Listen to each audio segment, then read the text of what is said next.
Hello, citizens of the world. We are anonymous.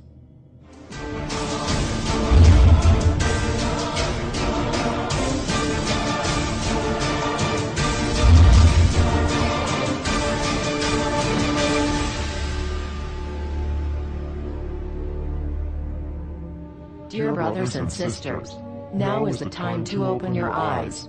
In a stunning move that has civil libertarians stuttering with disbelief, the U.S. Senate has just passed a bill that effectively ends the Bill of Rights in America. The National Defense Authorization Act is being called the most traitorous act ever witnessed in the Senate, and the language of the bill is cleverly designed to make you think it doesn't apply to Americans. But toward the end of the bill, it essentially says it can apply to Americans if we want it to. Bill summary and status. 112th Congress, 2011 to 2012, S. 1867. Latest title, National Defense Authorization Act 4. This bill, passed late last night in a 93-7 vote, declares the entire USA to be a battleground upon which U.S. military forces can operate with impunity, overriding posse comitatus and granting the military the unchecked power to arrest, detain, interrogate and even assassinate U.S. citizens with impunity. Even Wired magazine was outraged at this bill, reporting, Senate wants the military to lock you up without trial. The detention mandate to use indefinite military detention in terrorism cases isn't limited to foreigners. It's confusing, because two different sections of the bill seem to contradict each other. But in the judgment of the University of Texas Robert Chesney, a nonpartisan authority on military detention, U.S. citizens are included in the grant of detention authority. The passage of this law is nothing less than an outright declaration of war against the American people by the military-connected power league.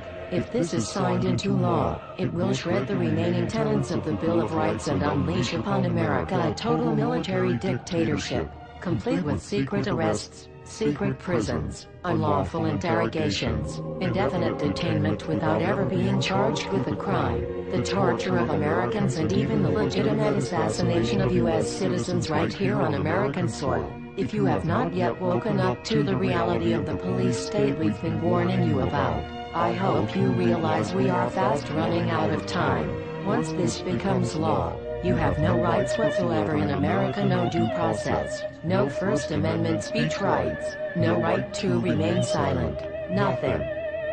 The U.S. Senate does not want us to speak. I suspect even now orders are being shouted into telephones and men with guns will soon be on their way. Why? Because while the truncheon may be used in lieu of conversation, words will always retain their power. Words offer the means to meaning and for those who will listen, the enunciation of truth. And the truth is, there is something terribly wrong with this country, isn't there? Cruelty and injustice, intolerance and oppression, and where once you had the freedom to object, to think and speak as you saw fit, you now have censors and systems of surveillance coercing your conformity and soliciting your submission. How did this happen? Who's to blame? Well, certainly there are those who are more responsible than others, and they will be held accountable. But again, truth be told, if you're looking for the guilty, you need only look into a mirror. I know why you did it. I know you were afraid. Who wouldn't be? War, terror, disease. There were a myriad of problems which conspired to corrupt your reason and rob you of your common sense. Fear got the best of you, and in your panic, you turned to the now president in command, Barack Obama. He promised you order. He promised you peace. And all he demanded in return was your silent, obedient consent. More than 400 years ago, a great citizen wished to embed the 5th of November forever in our memory. His hope was to remind the world that fairness, justice, and freedom are more than words, they are perspectives. So if you've seen nothing, if the crimes of this government remain unknown to you, then I would suggest that you allow the 5th of November to pass unmarked.